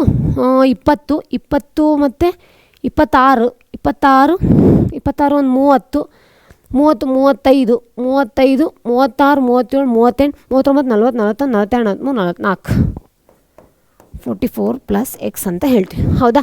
ಇದನ್ನು ಏನು ಮಾಡಿ ಅಂದರೆ ಇಲ್ಲೇನು ಬರುತ್ತಲ್ಲ ಸಮ್ ಮಾಡಿದಾಗ ಉತ್ತರ, ಅದನ್ನು ಡಿವೈಡೆಡ್ ಬೈ ಎಕ್ಸ್, ಇದನ್ನು ಏನದು 44 ಪ್ಲಸ್ ಎಕ್ಸ್ ಅಂತ ಹಾಕಿ ಅದಾದಮೇಲೆ ನಿಮಗೆ ಸರಾಸರಿ ಎಷ್ಟು ಕೊಟ್ಟಿದ್ದಾರೆ? 18 ಕೊಟ್ಟಿದ್ದಾರೆ. ಮಾಡಿದಾಗ ಎಕ್ಸ್ ವ್ಯಾಲ್ಯೂ ಏನಾಗುತ್ತೆ ಅಂದರೆ ಕ್ಯಾಲ್ಕುಲೇಟ್ ಆಗುತ್ತೆ. ಜಸ್ಟ್ ಒಂದು ಸತಿ ಕ್ಯಾಲ್ಕುಲೇಟ್ ಮಾಡಿ ನೋಡಿ ಮಕ್ಕಳೇ. ಬಂದಿಲ್ಲ ಅಂದರೆ ಹೇಳಿ. ನೆಕ್ಸ್ಟ್ ಯಾವುದಾದ್ರೂ ಒಂದು ಪ್ರಾಬ್ಲಮ್ ಸಾಲ್ವ್ ಮಾಡಬೇಕಾದ್ರೆ ಇಲ್ಲ ಮಾಡೆಲ್ ಕ್ವೆಶ್ಚನ್ ಪೇಪರ್ ಸಾಲ್ವ್ ಮಾಡ್ಬೇಕಾದ್ರೆ ಏನು ಮಾಡ್ತೀನಿ ಅಂದರೆ ಹೇಳ್ಕೊಡ್ತೀನಿ. ಓಕೆನಾ? ನೆಕ್ಸ್ಟ್ ನೋಡೋಣ. ಹಾಗಾದರೆ ಕೊಟ್ಟಿರುವ ದಶಮಾಂಶಗಳ ಸರಾಸರಿಯನ್ನು ಹಂತ ವಿಚಲನಾ ವಿಧಾನದಿಂದ ಕಂಡುಹಿಡಿಯಿರಿ ಅಂತ ಹೇಳ್ತಾರೆ. ಹೌದಾ? ಹಾಗಾದರೆ ಇದನ್ನು ನೋಡೋಣ. ಇವಾಗ ಏನದು? ವರ್ಗಾಂತರ ಆವೃತ್ತಿ ಅಂತ ಹೇಳ್ತಾರೆ. ಇಲ್ಲಿ ನೆಕ್ಸ್ಟ್ ಏನು ಮಾಡ್ಕೋಬೇಕು ಹೇಳಿ? ನಾವು ಎಕ್ಸ್ ಐ ಕಂಡು ಹಿಡ್ಕೋಬೇಕು. ಅದಾದಮೇಲೆ ಏನು ಮಾಡಬೇಕು? ಡಿ ಐ ಕಂಡು ಹಿಡ್ಕೋಬೇಕು. ಆಮೇಲೆ ಏನು ಮಾಡಬೇಕು? ಯು ಐ ಕಂಡುಹಿಡಿದು ಆಮೇಲೆ ಎಫ್ ಐ ಇಂಟು ಯು ಐನ ಏನು ಮಾಡಬೇಕು ಕ್ಯಾಲ್ಕುಲೇಟ್ ಮಾಡಬೇಕು. ಹೌದಾ, ಇದ್ರದ್ದು ಏನು ಮಾಡ್ಕೊಳ್ತೀನಿ, ಬೇಕಿದ್ರೆ ನಾನು ಸೂತ್ರ ಬರ್ಕೋತೀನಿ. X bar is equals to ಏನಂತ ಹೇಳ್ತೀವಿ ನಾವು, A plus H into U bar ಅಂತ ಹೇಳ್ತೀವಿ. ಯು ಬಾರ್ ಅಂತಂದರೆ ಏನಂತೀವಿ ನಾವು, summation of F I into U I divided by summation of F I ಅಂತ ಹೇಳ್ತೀವಿ. ಹೌದಾ, ಹಾಗಾದರೆ ಎಕ್ಸ್ ಐ ಕಂಡಿಡೋಣ. 20 ಪ್ಲಸ್ 40 ಅಂದರೆ ಎಷ್ಟಾಗುತ್ತೆ, 60. 60 ಡಿವೈಡೆಡ್ ಬೈ 2 ಅಂದರೆ 30. 40 ಪ್ಲಸ್ 60 ಅಂದರೆ 100 ಆಗುತ್ತೆ. 100 ಡಿವೈಡೆಡ್ ಬೈ 2 ಅಂದರೆ ಎಷ್ಟಾಗುತ್ತೆ, 50 ಆಗುತ್ತೆ. 60 ಪ್ಲಸ್ 80 ಅಂದರೆ 140. 140 ಡಿವೈಡೆಡ್ ಬೈ 2 ಅಂದರೆ 70 ಆಗುತ್ತೆ. 80 ಪ್ಲಸ್ 110 ಅಂದರೆ 180. 180 ಡಿವೈಡೆಡ್ ಬೈ ಎಷ್ಟು, 2 ಅಂದರೆ ಎಷ್ಟಾಗುತ್ತೆ, 90 ಬರುತ್ತೆ. ಹಾಗೆ 100 ಪ್ಲಸ್ 120 ಅಂದರೆ 220. 220 ಡಿವೈಡೆಡ್ ಬೈ 2 ಅಂದರೆ ಎಷ್ಟಾಗುತ್ತೆ, 110 ಬರುತ್ತೆ. ಎಕ್ಸ್ ಐ ಸಿಕ್ತು ನಮಗೆ. ಡಿ ಐ ಕಂಡುಹಿಡಬೇಕು. ಡಿ ಐ ಅಂದರೆ ಏನಂತ ಗೊತ್ತು ನಿಮಗೆ, ಎಕ್ಸ್ ಐ ಮೈನಸ್ ಎ ಅಂತ ಹೇಳ್ತೀವಿ. ಹಾಗಾದರೆ ಎ ಯಾವುದನ್ನ ಕನ್ಸಿಡರ್ ಮಾಡೋದು ನಾವು ಇವಾಗ, ಇದನ್ನು ಕಂಡುಹಿಡಿಯೋಣ. ಇದನ್ನು ಏನು ಮಾಡ್ತೀನಿ, ಎ ಅಂತ ತೊಗೋತೀನಿ. ಹೌದಾ, ಹಾಗಾದರೆ 70 ಮೈನಸ್ 30 ಅಂದರೆ ಎಷ್ಟು 30 ಮೈನಸ್ 70 ಅಂದರೆ 40 ಮೈನಸ್ 40. ಹೌದಾ, 50 ಮೈನಸ್ 70 ಅಂದರೆ ಎಷ್ಟು ಬರುತ್ತೆ, ಮೈನಸ್ 20 ಬರುತ್ತೆ. 70 ಮೈನಸ್ 70 ಅಂದರೆ 0 ಬರುತ್ತೆ. 90 ಮೈನಸ್ 70 ಅಂದರೆ ಎಷ್ಟು ಬರುತ್ತೆ, 20 ಬರುತ್ತೆ. 110 ಮೈನಸ್ 70 ಅಂದರೆ ಎಷ್ಟು ಬರುತ್ತೆ, 40 ಬರುತ್ತೆ. ಹೌದಲ್ವಾ. ಹಾಗೆ ಯು ಐ ಅಂದರೆ ಏನು ಬರುತ್ತೆ, ಡಿ ಐ ಬೈ ಹೆಚ್ ಅಂತ ಹೇಳಿದ್ದೆ ನಾನು ಅವಾಗಲೇ. ಹಾಗಾದರೆ ಡಿ ಐ ಬೈ ಹೆಚ್ ಮಾಡೋಣ. ಹೆಚ್ ಅಂದರೆ ಏನು ಬರುತ್ತೆ, ಇಲ್ಲಿ ಏನದು ವರ್ಗಾಂತರದ ಗಾತ್ರ ಅಂತ ಹೇಳ್ತೀವಿ ನಾವು. ಹಾಗಾದರೆ 120 ಮೈನಸ್ 100 ಅಂದರೆ ಎಷ್ಟಾಗುತ್ತೆ, 20. ಅದರ ನಾವೇನಂತ ಕನ್ಸಿಡರ್ ಮಾಡ್ತೀವಿ, ಹೆಚ್ ಇಸ್ ಈಕ್ವಲ್ ಟು 20 ಅಂತ ಕನ್ಸಿಡರ್ ಮಾಡ್ತೀವಿ, ಡಿಫ್ರೆನ್ಸ್ ಮಾಡ್ತಾ. ಹೌದಾ, 20 ಡಿವೈಡೆಡ್ ಬೈ 40 ಅಂದರೆ ಏನಾಗುತ್ತೆ, -2 ಅಂತ ಬರುತ್ತೆ. ಆಮೇಲೆ ಏನಾಗುತ್ತೆ, -1 0 2 ಅಲ್ಲ, 1 ನಿಮಿಷ, 1 ಬರುತ್ತೆ. ಆಮೇಲೆ 2 ಅಂತ ಬರುತ್ತೆ. ಹೌದಾ, F I into U I ಅಂದರೆ ಏನಾಗುತ್ತೆ, ಯು ಐ ಇಂಟು ಎಫ್ ಐನ ಇವಾಗ ಏನು ಮಾಡಬೇಕು, ಕ್ಯಾಲ್ಕುಲೇಟ್ ಮಾಡಬೇಕು. ಆವೃತ್ತಿ ನಾವೇನು ತೊಗೋತೀವಿ, ಎಫ್ ಐ ಅಂತ ತೊಗೋತೀವಿ. ಹೌದಾ, -2 ಇಂಟು 7 ಅಂದರೆ ಎಷ್ಟಾಗುತ್ತೆ, -14 ಅಂತೀವಿ. ಹೌದಾ, -1 ಇಂಟು 15 ಅಂದರೆ -15. 0 1 ಇಂಟು 8 ಅಂದರೆ 8 ಬರುತ್ತೆ. 2 ಇಂಟು 5 ಅಂತಂದರೆ ಎಷ್ಟು ಬರುತ್ತೆ, 10 ಬರುತ್ತೆ. ಹೌದಲ್ವಾ. ಹಾಗಾದರೆ ಎಷ್ಟಾಯಿತು ನೋಡಿ, 29ರಲ್ಲಿ ಏನು ಮಾಡ್ತೀನಿ, 18ನ ಕಳಿತೀನಿ. ಅವಾಗ ಎಷ್ಟು ಬರುತ್ತೆ, 11 ಬರುತ್ತೆ. -11 ಬರುತ್ತಾ ನೋಡೋಣ ಬೇಕಿದ್ರೆ ಒಂದು ಸತಿ. 14 15 ಅಂದರೆ ಎಷ್ಟು ಬರುತ್ತೆ, 9 29 -29 ಆಯಿತಾ. ಇವಾಗ ಏನು ಮಾಡ್ತೀನಿ, 18ನ ಇದರಲ್ಲಿ ನೋಡೋಣ. ಅವಾಗ ಎಷ್ಟು ಬರುತ್ತಪ್ಪ, 1 11 ಬಂತು. ಹೌದಲ್ವಾ. ಅದೇ ರೀತಿ ಇದನ್ನೇನು ಮಾಡಬೇಕು, ಇವಾಗ ಸಮೇಷನ್ ತೊಗೋಬೇಕು. ಸಮೇಷನ್ ಆಫ್ ಎಫ್ ಐ ಅಂತ ಹೇಳ್ತೀವಿ ನಾವು. ಏನದು, 7 ಪ್ಲಸ್ 15 ಪ್ಲಸ್ 20 8 5 ಅಂತ ಹೇಳ್ತೀವಿ ನಾವು. ಎಷ್ಟು, 5 ಮತ್ತು 15 25 20 20 40 ಆಯಿತು. 40 ಪ್ಲಸ್ 8 ಅಂದರೆ 48. 48 ಪ್ಲಸ್ 7 ಅಂತಂದರೆ ಎಷ್ಟಾಯಿತು, 55. ಹೌದಾ. ಹಾಗಾದರೆ ನಮ್ಗೆ ಇಲ್ಲೇನು ಬರೀಕೋಬೋದು ನಾವು, X bar is equal to A plus H into summation of F I into U I divided by summation of F I ಅಂತ ಹೇಳ್ತೀವಿ. ಹೌದಾ. ಹಾಗಾದರೆ ಎ ಅಂದರೆ ಎಷ್ಟು ತೊಗೊಂಡಿದ್ದೆ ನಾನಿಲ್ಲಿ, 70 ಅಂತ ತೊಗೊಂಡಿದ್ದೆ. ಹೌದಾ. ಹೆಚ್ಚಿನ ಎಷ್ಟು ಅಂತ ತೊಗೊಂಡಿದ್ದೆ ನಾನು, 20 ಅಂತ ತೊಗೊಂಡಿದ್ದೆ. ಹೌದಾ. ಹಾಗಾದರೆ ನೆಕ್ಸ್ಟ್ ಏನಾಗುತ್ತೆ, F I into U I ಅಂದರೆ ಎಷ್ಟು ಬಂದಿದೆ ನಮಗೆ, -11 ಬಂದಿದೆ. -11 ಡಿವೈಡೆಡ್ ಬೈ 55. ಯಾಕಂದರೆ ಸಿಗ್ಮಾ ಎಫ್ ಐ ಎಷ್ಟು ಬಂದಿದೆ ನಮಗೆ, 55 ಬಂದಿದೆ. ಹೌದಾ. 11 1 11 5 5 1 5 4. ಹೌದಲ್ವಾ. ಆವಾಗ 70 -4 ಆಗುತ್ತೆ. ಯಾಕಂದರೆ ಇಲ್ಲಿ ಪ್ಲಸ್ ಇದೆ. ಪ್ಲಸ್ ಇಂಟು ಮೈನಸ್ ಅಂದರೆ ಏನಾಗುತ್ತೆ, ಮೈನಸ್ ಆಗುತ್ತೆ. 4 ಬರುತ್ತೆ. ಆವಾಗ ಏನಾಗುತ್ತೆ, 66. ಹಾಗಾದರೆ ಇಲ್ಲೇನಾಯಿತು, ಸರಾಸರಿ ಎಷ್ಟು ಬಂತು ಇಲ್ಲಿ, 66 ಬಂತು ಉತ್ತರ. ಅರ್ಥ ಆಯ್ತಲ್ವ ಮಕ್ಕಳೇ. ಜಸ್ಟ್ ಇದನ್ನು ಬರೆದ್ರೆ ಆಗೋಯ್ತು. X bar is equal to 66 answer. ಅರ್ಥ ಆಯ್ತಾ. ನೆಕ್ಸ್ಟ್ ಕ್ವಶನ್ ಹೋಗೋಣ. ಹಾಗಾದರೆ ಈ ಆವೃತ್ತಿಯ ವಿತರಣಾ ಪಟ್ಟಿಯ ಬಹುಲಕವನ್ನು ಕಂಡುಹಿಡಿಯಿರಿ ಅಂತ ಹೇಳ್ತಾರೆ. ಹೌದಾ. ಹಾಗಾದರೆ ವರ್ಗಾಂತರ ಆವೃತ್ತಿ ಅಂತ ಇದೆ. ಇವಾಗ ಏನು ಮಾಡೋದು, ಬಹುಲಕದ ಸೂತ್ರನ ಬರ್ಕೊಳ್ಳೋಣ. ಏನದು ಸೂತ್ರ ಅಂತ ಹೇಳ್ಬೋದು ಅಂದರೆ, ಎಲ್ ಪ್ಲಸ್ ಏನಂತ ಹೇಳ್ತಿದ್ವಿ ನಾವು, ಹೇಳಿ ನೋಡೋಣ. F1 minus F0 divided by 2 times of F1 minus F0 minus F2 into H ಅಂತ ಹೇಳಿದ್ದೆ. ಹೌದಲ್ವಾ. ಹಾಗಾದರೆ ಎಲ್ ಅಂತಂದರೆ ಏನಂತ ಹೇಳಿದ್ದೆ ನಾನು, ಕೆಳಮಿತಿ. ಯಾವುದ್ರದ್ದು, ವರ್ಗಾಂತರದ ಕೆಳಮಿತಿ ಅಂತ ಹೇಳಿದ್ದೆ. ಅದಕ್ಕೆ ಎಲ್ಲದಕ್ಕೂ ಫಸ್ಟ್ ನಾವೇನು ಮಾಡಬೇಕು ಅಂದರೆ F0ನ ಏನು ಮಾಡ್ಕೋಬೇಕು, ಕಂಡುಹಿಡ್ಕೋಬೇಕು. ಹೌದಾ. F1 ಅಂದರೆ ಯಾವ್ದು ಬರುತ್ತೆ, ಇದು ಫ್ರೀಕ್ವೆನ್ಸಿಲಿ ಯಾವುದು ಹೈಯೆಸ್ಟ್ ಇರುತ್ತೋ, ಯಾವ ಅಂಕ ಹೈಯೆಸ್ಟ್ ಆಗಿರುತ್ತೋ ಅದನ್ನು ನಾವೇನಂತ ತೊಗೊತೀವಿ, F1 ಅಂತ ತೊಗೋತೀವಿ. ಹಾಗಾದರೆ ಯಾವುದಿದೆ ಇಲ್ಲಿ, 8 ಇದೆ. ಹೌದಾ. ಇದ್ರನ್ನ ಏನು ಮಾಡ್ತೀನಿ F1 ಅಂತ ತೊಗೋತೀನಿ. ಇದ್ರ ಮುಂದಿನ ಸಂಖ್ಯೆನ ಏನು ಮಾಡ್ತೀನಿ ನಾನು F0 ಅಂತ ತೊಗೋತೀನಿ. ಇದ್ರ ಹಿಂದಿನ ಸಂಖ್ಯೆನ ಏನು ತೊಗೋತೀನಿ F2 ಅಂತ ತೊಗೋತೀನಿ. ಹೌದಾ, ಎಲ್ ಅಂದರೆ ಯಾವುದು ಈ ವರ್ಗಾಂತರದಲ್ಲಿ ಕೆಳಮತಿ ಯಾವುದಿರುತ್ತೋ ಇದನ್ನು ನಾನು ಏನು ಮಾಡ್ತೀನಿ ಅಂದರೆ ಎಲ್ ಅಂತ ತೊಗೋತೀನಿ. ಹೌದಾ, ಅದೇ ರೀತಿ ಹೆಚ್ ಅಂದರೆ ಯಾವುದಂತ ತೊಗೋತೀನಿ ಈ ಎರಡರ ಮಧ್ಯ ಅಂದರೆ ವರ್ಗಾಂತರದ ಗಾತ್ರ ಅಂತ ಕರಿತೀನಿ. 10 - 5 ಅಂದರೆ ಎಷ್ಟು ಬರುತ್ತೆ 5 ಬರುತ್ತೆ. ಅದನ್ನು ಏನು ಮಾಡ್ತೀನಿ ಹೆಚ್ ಅಂತ ತೊಗೋತೀನಿ. ಹೆಚ್ ಈಸ್ ಈಕ್ವಲ್ ಟು 5 ಬಂತು, F2 ಈಸ್ ಈಕ್ವಲ್ ಟು 4 ಬಂತು, F1 is equal to 8, F0 is equal to 5. ಅದೇ ರೀತಿ ಎಲ್ ಈಸ್ ಈಕ್ವಲ್ ಟು ಎಷ್ಟು ಬಂತು 15.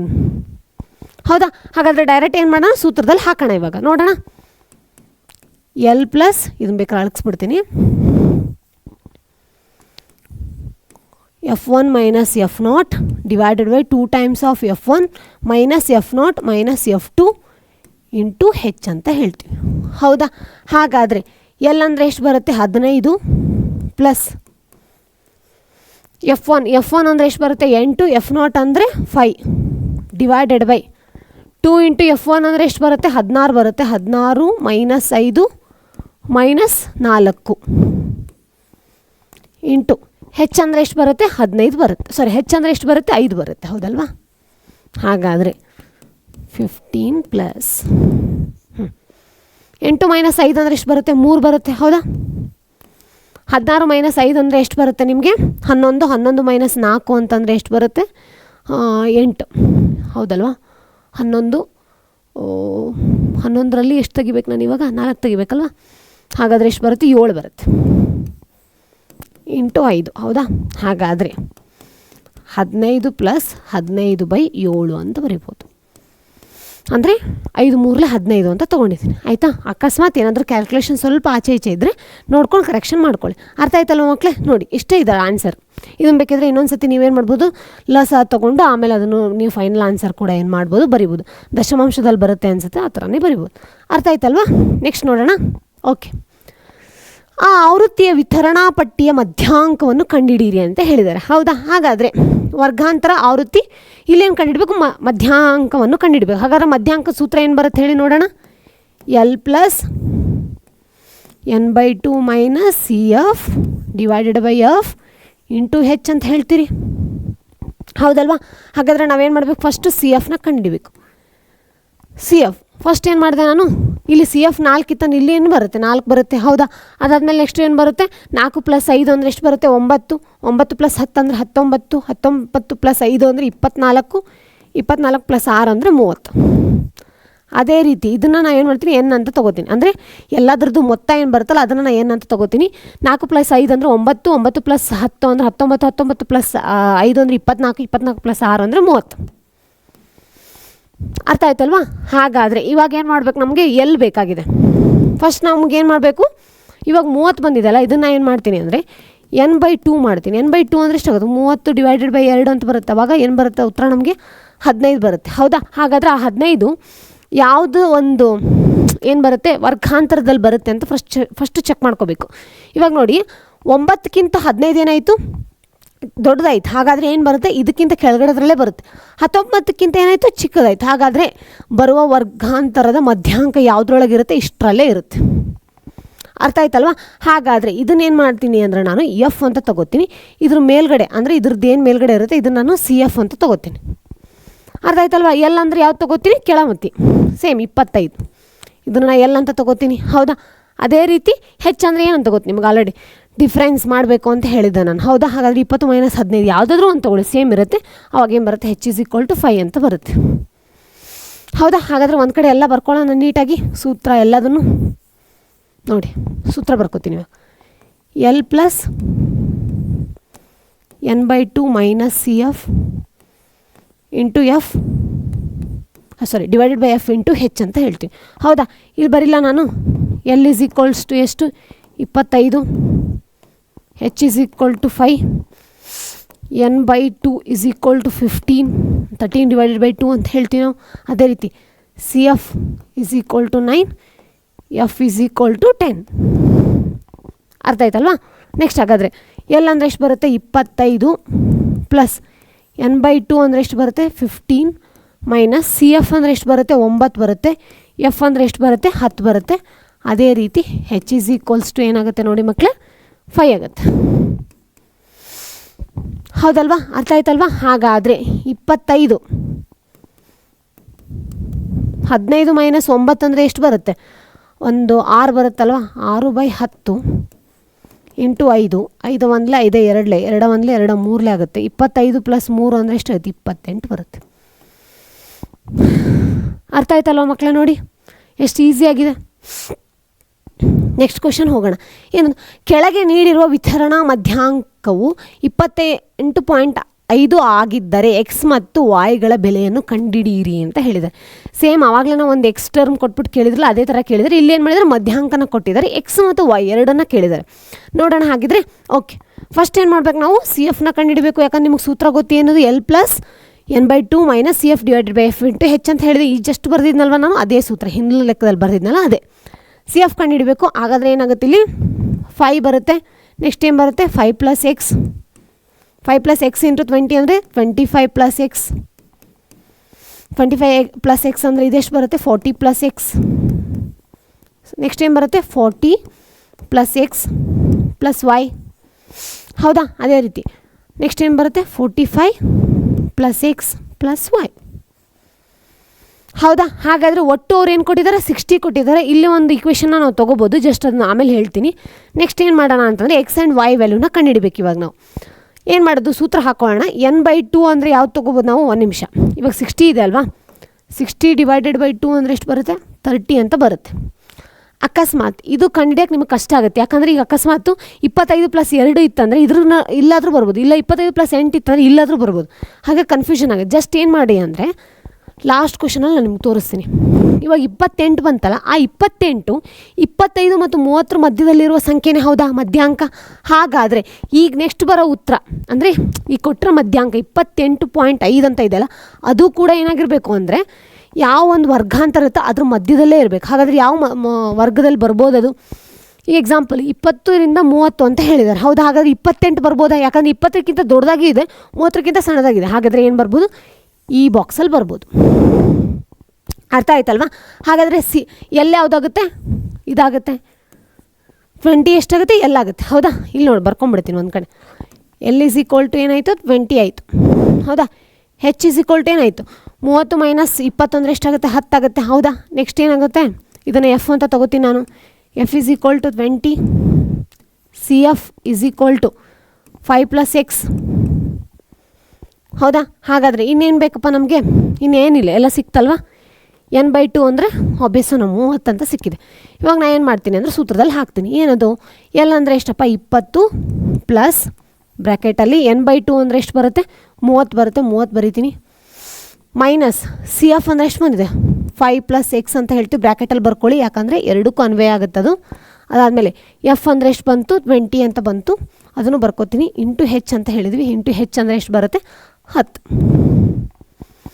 ಅರ್ಥ ಆಯ್ತಲ್ವಾ? ಹಾಗಾದರೆ ನೆಕ್ಸ್ಟು 20 + 30 - 5 - x / 20 ಇಂಟು 10. 10 ಇದು ಒಂದು ಕ್ಯಾನ್ಸಲ್ ಆಯಿತು. ಅದಾದಮೇಲೆ ನಮಗೆ ಮಧ್ಯಾಂಕ ಎಷ್ಟು ಕೊಟ್ಟಿದ್ದಾರೆ? 28.5 ಕೊಟ್ಟಿದ್ದಾರಲ್ಲ, ಅದನ್ನು ಬರ್ಕೊಳ್ಳೋಣ. 20 + 30 - 5 ಅಂದರೆ ಎಷ್ಟಾಗುತ್ತೆ? 25 ಬರುತ್ತೆ. 25 - x / 2. ಹೌದಾ? 20ನ ಈ ಕಡೆ ಕಳಿಸ್ತೀನಿ. ಎಷ್ಟು ಬರುತ್ತೆ? 8.5 ಬರುತ್ತೆ. ಹೌದಾ? 8.5 × 25 - x / 2 ಅಂತ ಹೇಳ್ತೀನಿ. 2 ಈ ಕಡೆ ಕಳಿಸಿದೆ ಅಂದರೆ ಎಷ್ಟು ಬರುತ್ತೆ?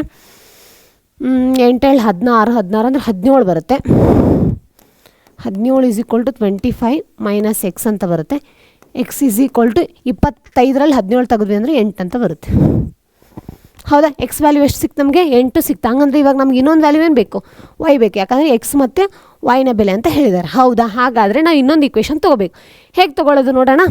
ಜಸ್ಟ್ ಇಲ್ಲೇ ಒಂದು ಸ್ವಲ್ಪ ಎರೇಸ್ ಮಾಡ್ಕೋತೀನಿ.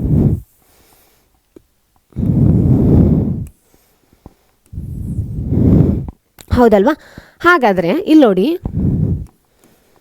45 + x + y = ಇಲ್ಲಿ ಬರೋಂಥ ಉತ್ತರ ಮತ್ತು ಇಲ್ಲಿ ಎರಡು ಕಡೆನೂ ಸೇಮ್ ಆಗಿರುತ್ತೆ ಯಾವಾಗಲೂ. ಅಂದರೆ ಎನ್ನು ಮತ್ತು ಇದ್ರ ಟೋಟಲ್ ಸಮ್ ಯಾವಾಗಲೂ ಸೇಮ್ ಇರುತ್ತೆ.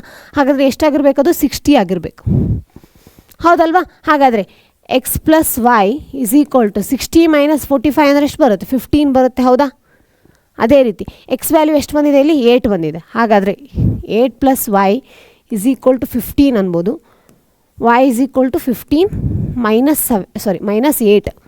ಇದು ಈ ಕಡೆ ಹೋಗುತ್ತೆ, ಮೈನಸ್ ಆಗುತ್ತೆ. ಅವಾಗೇನು ಬರುತ್ತೆ? ಆನ್ಸರ್ 7 ಬರುತ್ತೆ, ಹೌದಾ? ಹಾಗಾದರೆ ಇಲ್ಲೇನಾಯಿತು ಟೋಟಲ್?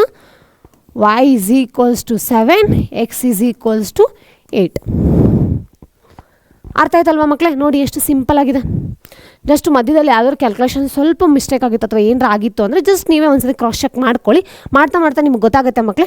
ಫಾರ್ಮುಲಾಸ್ನ ಎಲ್ಲ ನಾನು ನೀಟಾಗಿ ಬರೆದಿದ್ದೀನಿ. ನಿಮಗೆ ಎಕ್ಸ್ಪ್ಲೇನ್ ಮಾಡಬೇಕಾದ್ರೂ ನಾನು ನೀಟಾಗಿ ಪ್ರತಿ ಸತಿನೇ ಅದನ್ನು ರಿಪೀಟ್ ಮಾಡ್ತಾನೆ ಇರ್ತೀನಿ. ಯಾಕೆ ಅಂದರೆ ನಿಮಗೆ ಪ್ರಾಕ್ಟೀಸ್ ಆಗಲಿ ಮತ್ತು ನಿಮಗೆ ನೆನಪು ಉಳಿಲಿ ಅನ್ನೋ ಒಂದೇ ರೀಸನ್ಗೆ.